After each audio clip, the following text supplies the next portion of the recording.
Hey, good morning everyone. How are you? It's Simon here, and we are in a live guitar lesson. Now, I want to check first that you guys can hear me because I'm having some trouble this morning with the microphone. So, hopefully, somebody out there can tell me if you can hear me. That would be really awesome.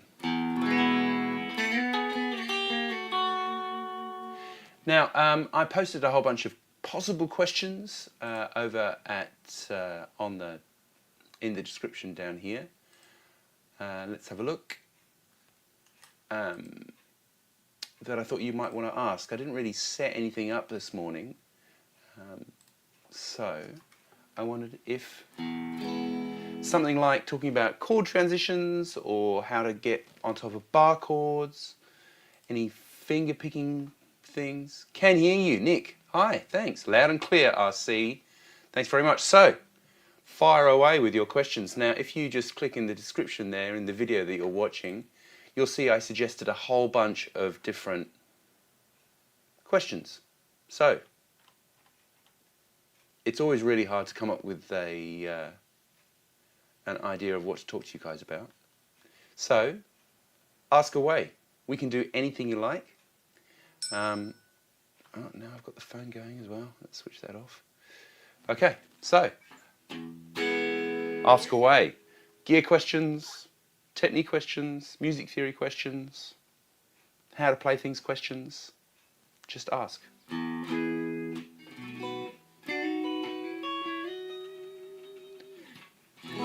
do you reckon, guys? It's up to you. Just imagine you've turned up at my place, we're doing a guitar lesson, and you're like, oh, the reason I've come to a guitar lesson today is...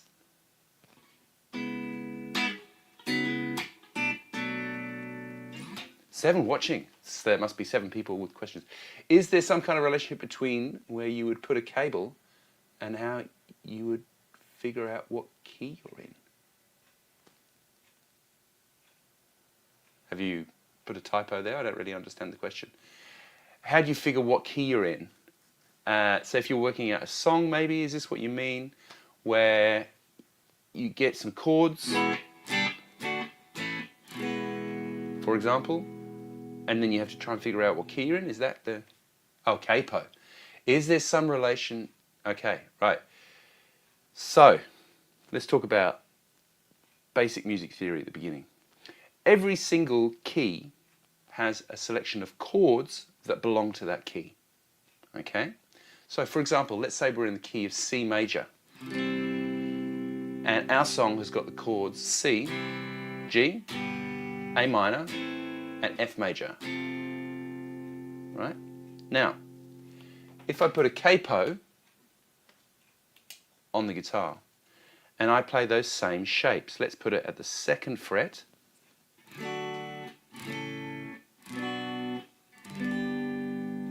Now, I've played a C shape, a G shape, an A minor shape, and an F shape, right?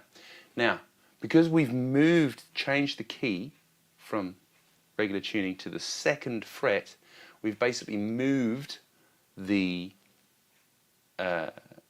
key up to semitones. So therefore, we've gone, that's very good, minor, major, major. Major, minor, minor, minor, major, major, minor. It's very early here. Diminished. That's exactly right. That's very good. Now, so we have moved up from C, basically C sharp, D. So this, whilst it looks like a C, I should put some lights on. Whilst it looks like a C, is actually a D. Okay? So we've basically moved up from C. So now we're playing D. This is a G, so what does it go to? What's 2 semitones higher than G major? It is. Drum roll. Yeah, 1 step up, exactly. So, that's an A. Then we play an A minor. So A minor, semitone, semitone. That is now a B minor. All right? And then this is a bit easier, this one, because without the capo.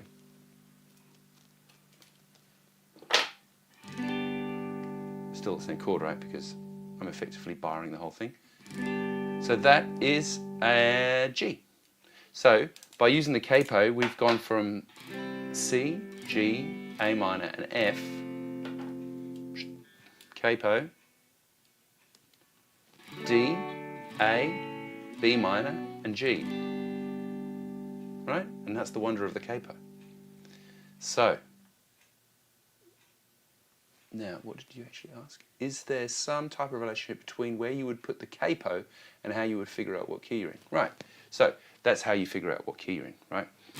Now, another tip on figuring out the key you're in, often, is what's the first chord of the song? What's the last chord of the song? If we go back to our 4-chord song here,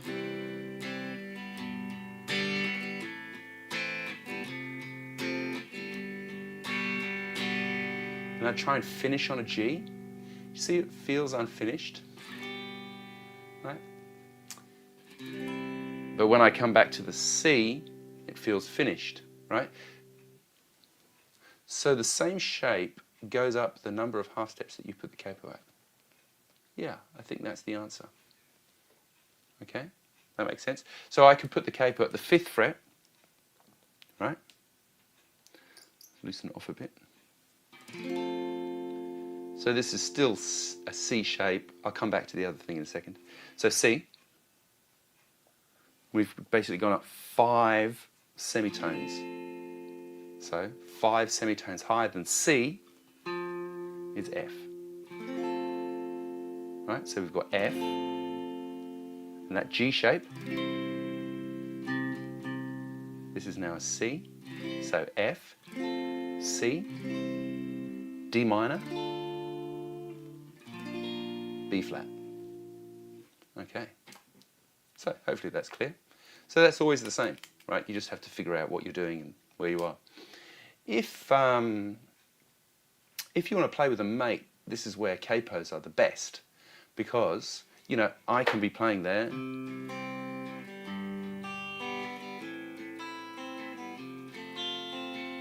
but instead of you both sitting down there and strumming along, it'd be cool if you used, you know, right?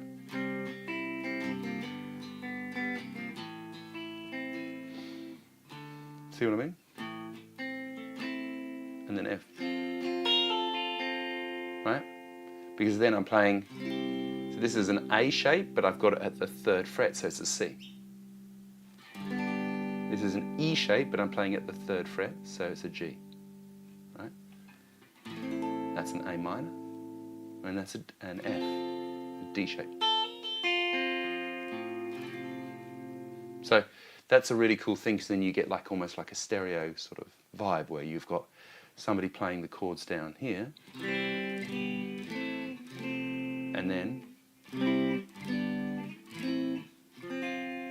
you see what I mean? So you get that kind of nice separation. Okay, so that's the capo answer. Now, talking about knowing what key you're in, if you've got if the first chord is C, and the last chord is C, you're going to be in C. Now this works pretty much all the time, and I know it's not strictly sort of super academic theory, but it's more like a street theory sort of thing. So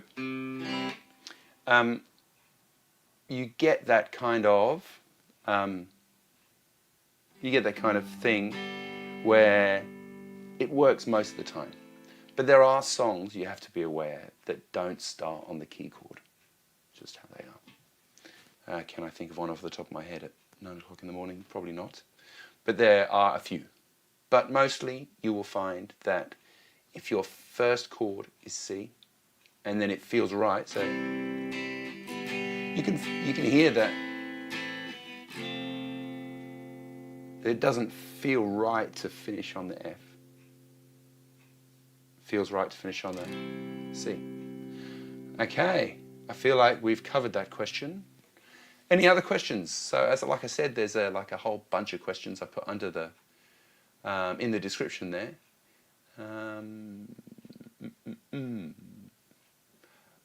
I just tried to come up with some stuff that I thought might be interesting, but it might not be a question that you need. So,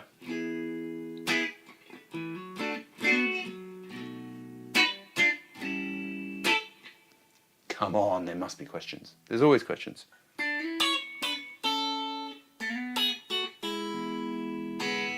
If you just joined, this is a sort of open question forum for guitar stuff.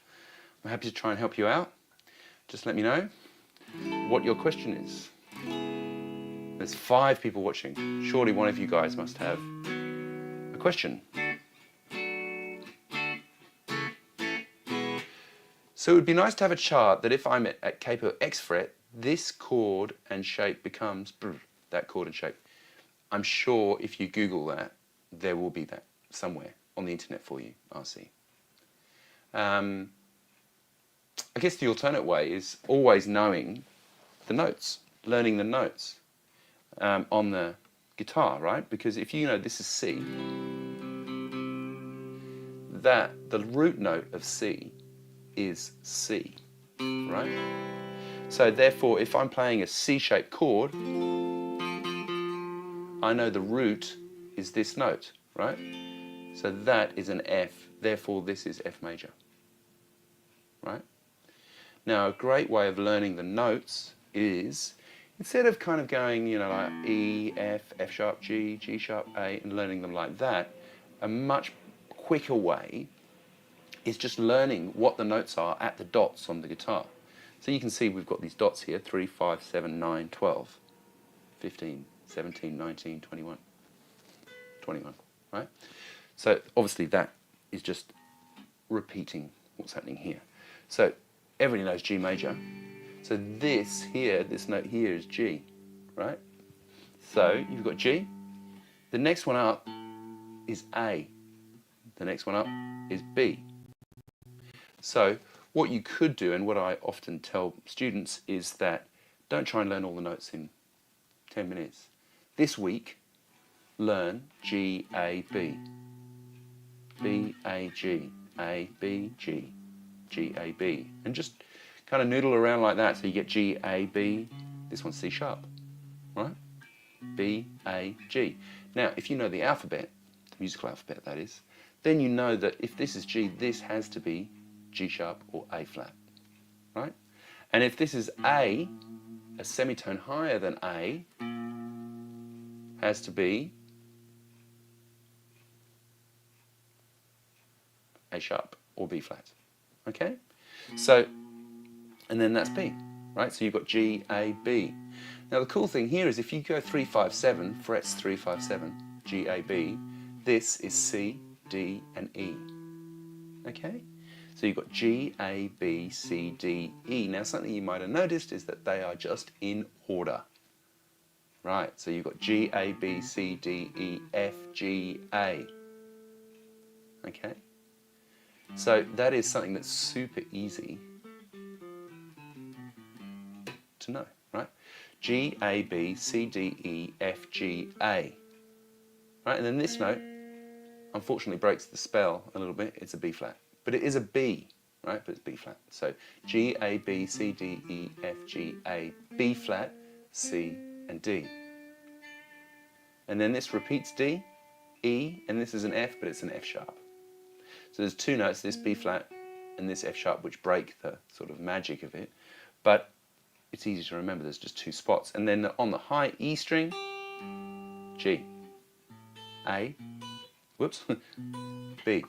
Right? So, G, A, B, C, D, E, F, G, A, B flat, C, D, D, E, F sharp, G, A, B. All right? So, that is a really easy thing to do to learn the notes, to kick yourself off, right? Now, so that means that if you know where your roots are with all your chords, G, D, the root is there. So that when you move, you put your capo, for example, up here at the 5th fret, you play G, this, G, A, B, this is a C. So now this is a C major. This looks like a D. The D, the root is the open D string, but this is G, A, B, C, D, E, F, G. So that's G. Okay?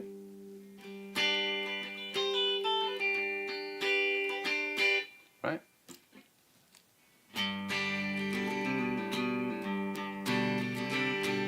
Okay? So that's the benefit of learning the notes, that you always know where you are and you'll know what chords you have. But definitely, there will be definitely a chart talking about, you know, capos and, you know, if I put my capo at the 5th fret, what are the sort of standard open chords in this position? I'm sure there must be. Somebody would have done that. 100%. I say 100%. I have no idea. But I'm just assuming it feels like a pretty common sort of trick. Talking about that and knowing what key you're in as well, there are definitely charts available, or little sort of hack sheets or whatever your one-sheeters, where you have like, okay, well, what are the chords in C major? The chords in C major are C, D minor, E minor, F major, G major, A minor, B diminished, back to C, right? Going back to our other question, knowing what chord, what key we're in when we're playing those chords, because you can figure that out, right? So we were talking about, like I said, if your first chord is C and your last chord is C in your song, you're going to be in C. The other kind of way you can do it is if you know what chords are in the key, you can just kind of match them up. So like if I've got a song that's got C, G, A minor and F, all those chords are in key, right? Or if we're playing in the key of G, it would be major, minor, minor, major, major, minor, diminished, back to G, okay? So if I've got a song that's got G, D, C, we're in G. You can hear I finished at G.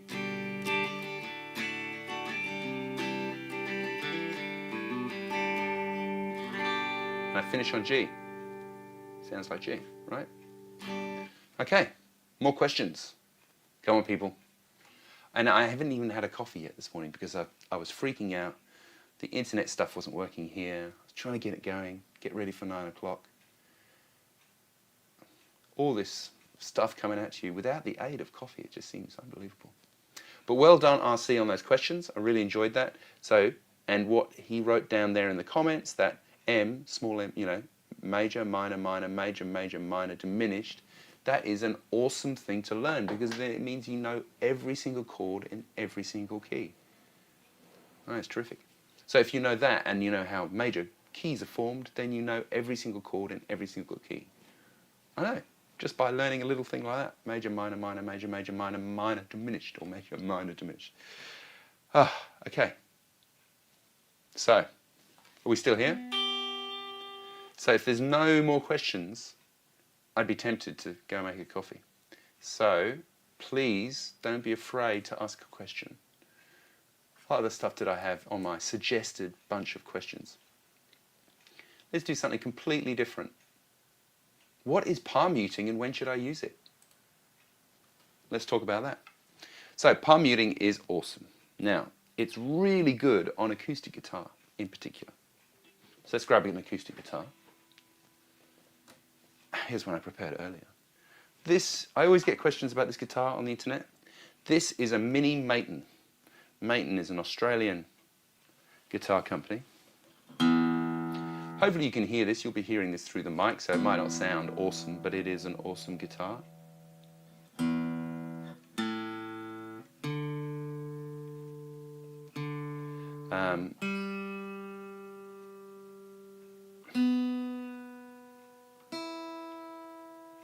This one is... So this one is a Diesel special model. Diesel is a well-known singer over here in Australia.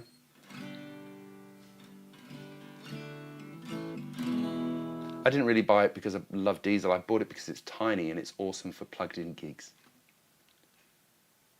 I think it was Louisiana Rain that ends and starts in G, but when I went through all the key chords in the G, there's an E minor and an A that aren't in it, so it's in the key of C. Yeah, sometimes that kind of stuff happens. It's a bit of a more modal song. But honestly, I can tell you that 9 times out of 10, songs will do that thing. They'll start in C, and they finish in C. There you go. All right, muting. Now, the thing with playing acoustic guitar starts in G.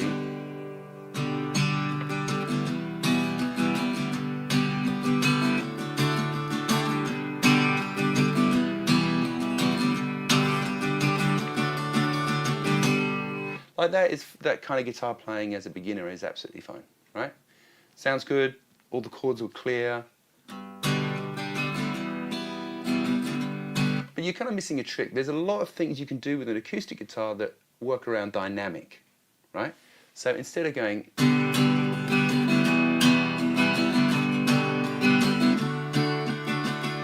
right?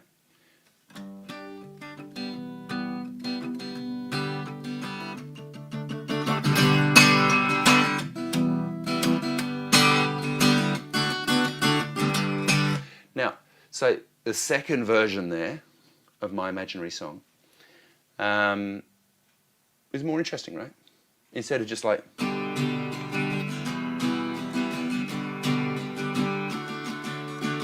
So what you could do...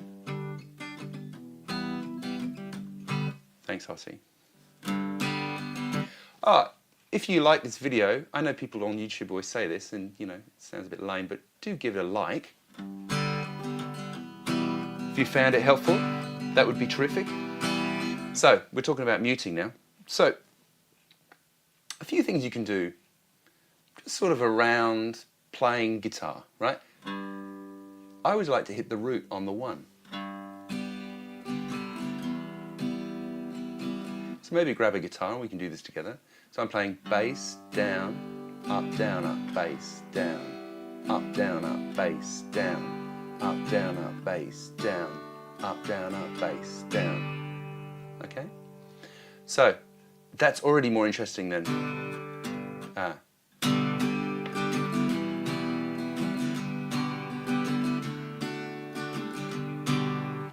already more interesting. So,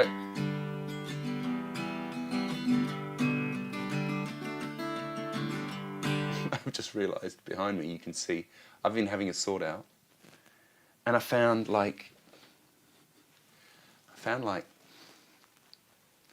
15 meters of speaker wire. I don't really know what to do with it. I don't need it. What do you do with these things? Anyway, G, E minor, G, D. Then I hit the bass each time, right?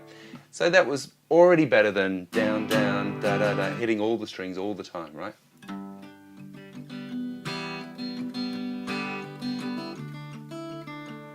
Now, with the back of my hand here, I'm over the top of the saddle, right? Now, depending on how much, see how well you can see that, how much muting you want, because you can still sound, hear that? So it's still ringing, but you can kind of hear it's muted, so that kind of thing you hear a lot in, that kind of police vibe, right? Where he's muted, and then when it comes into that, that part, then he releases the mute down. Those are maybe not the right chords. Anyway, so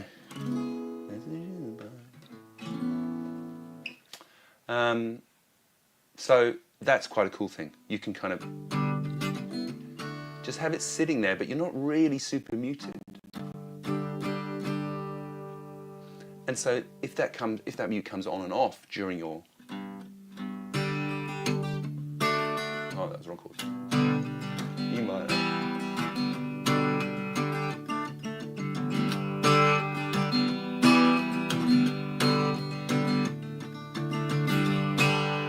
See what I mean? So that's an already more interesting sort of thing. If, whilst I'm doing this, you think of other questions, just fire them up in the thing. I can do hopefully more than one thing at a time. G, E minor, G, D. So what key are we in? Well, if you think about that, we've got G, A minor, B minor, C major, D major, E minor, F sharp diminished, G. we've got a whole bunch of chords from G major, so it's likely that we're in G. Right? So, muting. So something like that is really cool, and it's worthwhile a bit of practicing that. So pick a song, any song you like.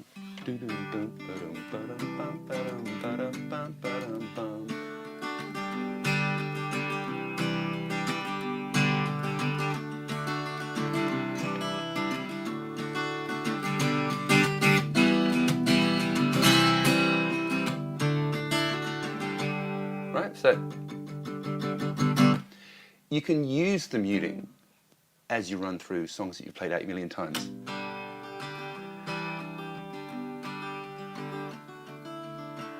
And using the dynamic. See there? Instead of going, I can go, keeping the pattern basically the same. G, G, G.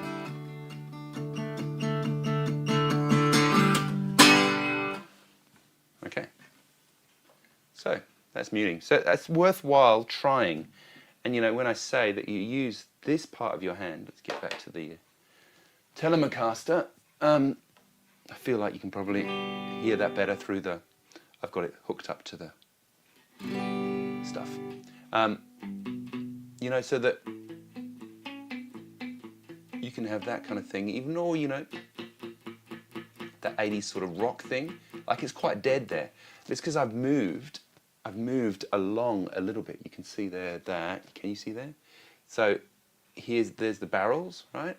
So if I'm right on top of the barrel and my hand is like 0.5 millimeter,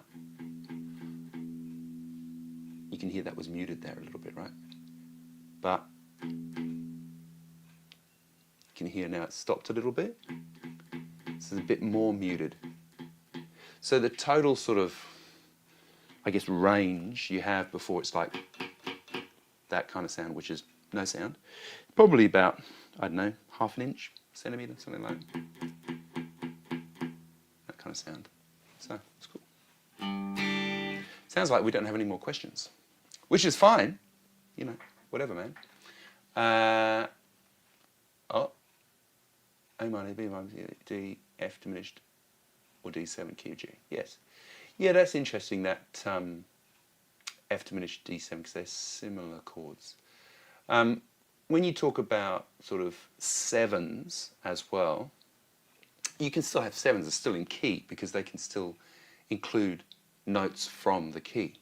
So for example, G major 7, A minor 7, B minor 7, C major 7, D7, E minor 7, F sharp diminished 7, G major 7. So all the sevens on top of those chords still belong to the key of G. Hope I haven't lost you there. That is interesting. And you can do the same with nines. So like G major 9, G major 9, G major. Where's the 9? A.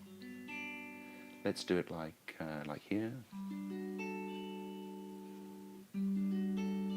G major 9, because the 7 of G, G major 9 is going to be an F sharp, that's in key, and 9 is an A. G major 9 in key. A minor 9. Right? Sounds like Al Green. That kind of vibe. So you can do the same with nines all the way up, or whatever chord you like. There will be chords that are always in key, right? But as soon as you hear a chord that's out of key, it will be pretty obvious. Like if I play G, and G, D, and I try and play D major 7, right? Now that sounds quite nice, right? I'm not to say all chords out of key aren't any good, but you've got a C sharp in there, right? And as you can see from RC's comments, we've got G, A, B, C, D, E, F sharp. Should be F sharp. Your thing should be F sharp diminished. That would be in key. So, yeah, you can have a chord that's out of key that doesn't sound bad. So, I hope that RC you've got that right. So like the notes in G major are G, A, B, C, D, E, F sharp, and then G, right?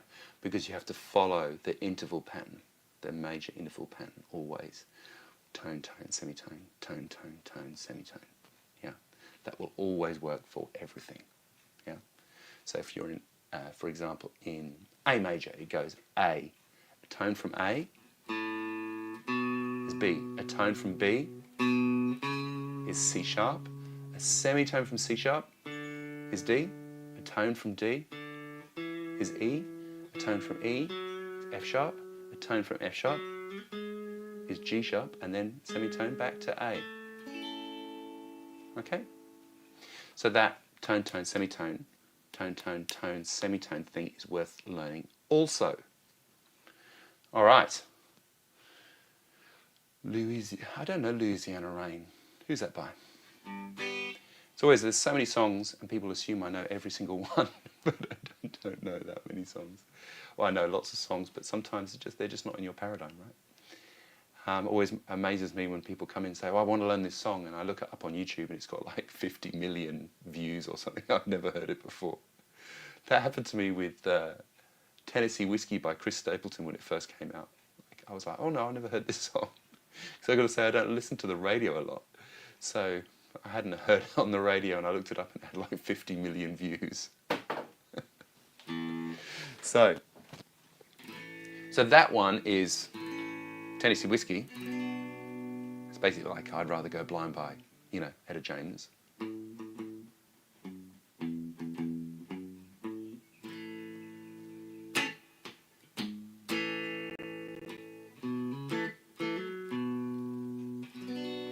So the two chords there are A and B minor. So what do you reckon? What key do you reckon we're in?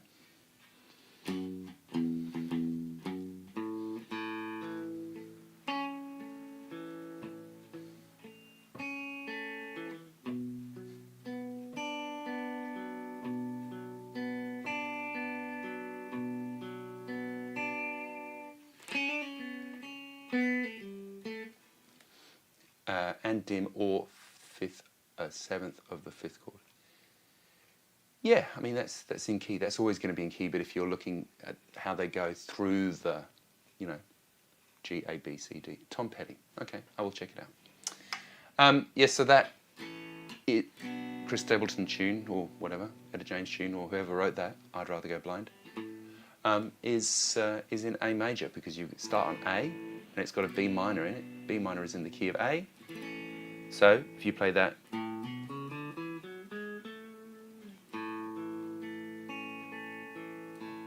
see what? Cool.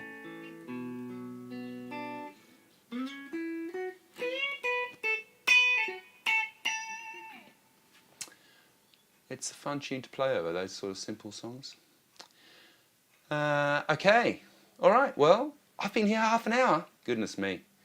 Well, I hope you have enjoyed the lesson. Please do give me a little like on the thing. If you're watching in replay, hi, thanks for watching. I know it was live, so it was a bit sort of less here's the information, but I hope it has helped. If you want more of this sort of stuff, you can just subscribe to me here at the channel. I don't know, I've got 20,000 subscribers or something nowadays, which seems crazy. If you want to help me continue to make these things, you can support me at patreon.com/Simon Morell, where there's a thanks for coming kind of thing. You pay, I think, $6 a month, and that gets you charts for all of the tunes that I teach here on YouTube. There are, in addition, other levels that get you more and more videos. I've got a beginner's guitar course on there, which if you're a gold subscriber, you get for free. All sorts of things on there. I'm always happy to answer questions, so don't be afraid to ask, even in the comments here. And I will see you next time. I've got 2 more comments. Is there a trick to playing harmonics? Ha ha, is there a trick? Okay, you got me. We'll do that one last thing. Good on you, Nick. Now, first the physics. The physics is that the distances between certain parts on the strings is why there's harmonics in those places. So at the 12th fret, that is halfway between here and here. At the 5th fret, that's a quarter of the way. So, like, see what I mean? At 7th fret, that's a third of the way. Right? It's cool. Physics. Physics in action. Is there a trick to playing the harmonics, though? Well, the easiest place to play them is at the 12th fret. Just always is. So, I don't know how well I can do this. Oh, hang on. I might be able to use the zoomer. Hang on just one second. Let's see if I can use the technology. Dun, dun, dun, dun, dun. Oh, look at that. It works. I love it. Okay, so something like this. Now, if you try and play your harmonic and you put your finger in the fret, you see it's not really working that well. You get me? So where you need to be right over the top of the fret. Now that's not really where you would play the note if you were just playing the note and not doing a harmonic, right? So if you go right over the top, over the top of the fret, that will be the best spot. If you see what I mean? That kind of thing. There's also some here. At the 3rd and 1/2 fret. I don't know, what would that be? That must be a 5th. Anyway, whatever. So that is the trick. If there is a trick, play right on top of the fret. Release your finger. Give it a go. Give it a go. All right? So, I definitely need to go make a coffee. Thanks so much for tuning in, whatever time it is and wherever you are in the world. I really do appreciate it. If you have any further questions when I switch it off, just ask them in the comments and I'll answer. Might even do a video on it. Like I say, Patreon is available. There's so I worked out last year I did like 250 videos that I put up here. It's crazy, right? That's a lot of videos. So hopefully one of those will help you out. Now there's like over 1,000 video lessons I've got. Perhaps the way I learned to play harmonics was to play over and over again Man, Man Across the Water by Elton John. Bon Iver. Oh my God, that is like literally 1 billion years ago. Bon Iver. Which tune was that? Towers. Oh wow, that would have been one of the first ones I did. Like I used to put up, how this whole YouTube thing started, I'm not really a YouTube person. I know I must appear like a YouTube person nowadays. But I've been teaching guitar for over 30 years. What I used to do was I used to put a microphone up in the room and record it, and I would send an MP3 of the thing by email or on a thumb drive of the lesson. So people used to come in with their thumb drive and they record the lesson so that they could take it home. Then they invented the iPhone. And so people would take video of me doing it, like the bits that they needed in the lesson, you know what I mean? Some people used to use it as a dictaphone. Right? And then it sort of crossed my mind one day. I was teaching this guy and he was about to go on a big trip. And he was like, it'd be great if, I could get this on the internet. Can you set up a YouTube channel? And I was like, oh mate, I'm not really a YouTube channel sort of person. And yeah, so I started taking the videos, giving the student my phone to make the videos. And I would upload them on YouTube for the private student. And then people just started watching the videos. It was crazy. And yeah, and then COVID happened. I couldn't do any gigs. And my wife's actually a singer, so she couldn't do any gigs either. We're freaking out. We're trying to make money. And I was like, well, maybe I should try and do this YouTube thing. even though I'm like, oh, I don't know. And here we are. It's 2025. I'm doing a live stream on the internet talking to a whole bunch of strangers. It's awesome, eh? Oh, dear. Oh, no, it wasn't my wife recording. No, one of my students. So all of those sort of the first 200 videos or whatever I put up on my channel here are all the student recording me in our lesson. Yeah, crazy, huh? And then I bought sort of cameras, and I was teaching online like this. And I still do online lessons, so that I teach people in all over the world, actually, which seems amazing. I guess it works. It works pretty awesome, so that you know, like if it's here in the early afternoon, it can be early morning in the US, like backwards because Australia's far ahead. Or in the UK, I teach sort of in the evening here, but it's in the morning for the people in the UK. Or I've had people in Brazil that I've taught. It's been absolutely, the COVID thing really changed stuff, hey?